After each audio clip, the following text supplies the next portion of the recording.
अरावली में कोई भी रिलैक्सेशन नहीं दिया गया है। पहली बात, अरावली भारत के 4 राज्यों में है, दिल्ली, हरियाणा, राजस्थान, हरियाणा और गुजरात। टोटल अरावली 39 डिस्ट्रिक्ट्स में है।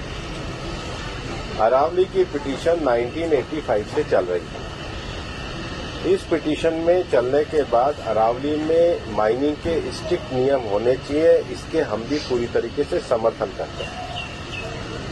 सुप्रीम कोर्ट ने चारों राज्यों को कहा कि अरावली की सेम डेफिनेशन होनी चाहिए।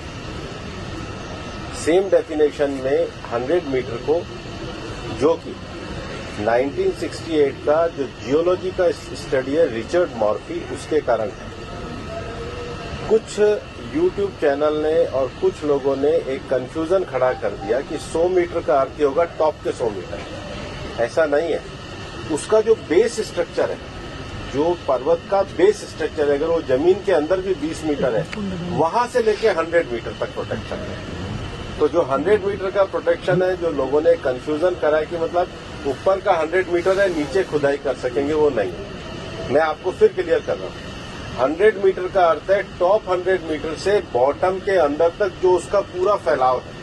पहाड़ी तो ऐसे होती है, तो उसका बॉटम तो बड़ा होता है, जहां तक उसका बॉटम जाएगा वहां से लेके 100 मीटर तक प्रोटेक्शन है। और अगर एक पहाड़ी और दूसरी पहाड़ी के बीच में 500 मीटर का गैप है, तो वो जमीन भी अरावली रेंज मानी जाएगी। इस डेफिनेशन के आने के बाद 90% से ज्यादा एरिया प्रोटेक्टेड एरिया में आ गया।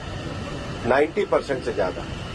मेरा ये स्टेटमेंट लिख लीजिए, टोटल अरावली का एरिया 1,47,000 स्क्वायर किलोमीटर है। इसके बाद केवल अभी की जो मेरे पास 39 डिस्ट्रिक्ट है, केवल 217 किलोमीटर, मतलब 2% में ही माइनिंग हो सकती है, और वो भी हर तरीके से नहीं हो सकती। उसके लिए भी सुप्रीम कोर्ट ने डायरेक्शन दिया है कि आपने जैसे सारंडा और झारखंड में एक पूरा पहले माइनिंग प्लान बनाया है, वो प्लान तैयार करिए।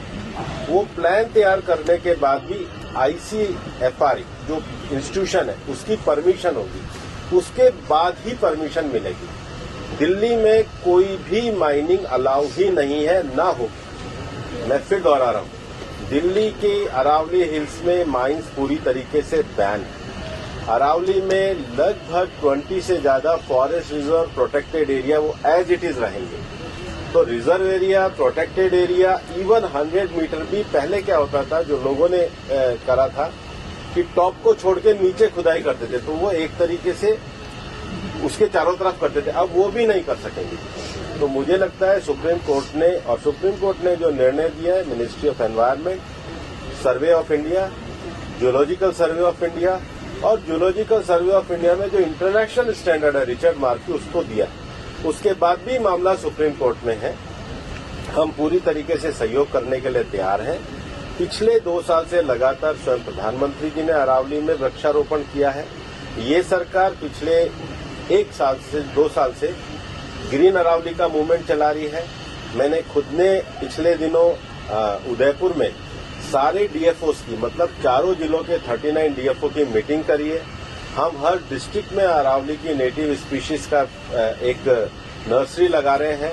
हम ग्रीन अरावली के लिए प्रतिबद्ध हैं। ये एक झूठ फैलाया जा रहा है। और सबसे बड़ी बात है कि ये जो रिपोर्ट है, ये 2006 से राजस्थान में ऑलरेडी लागू है।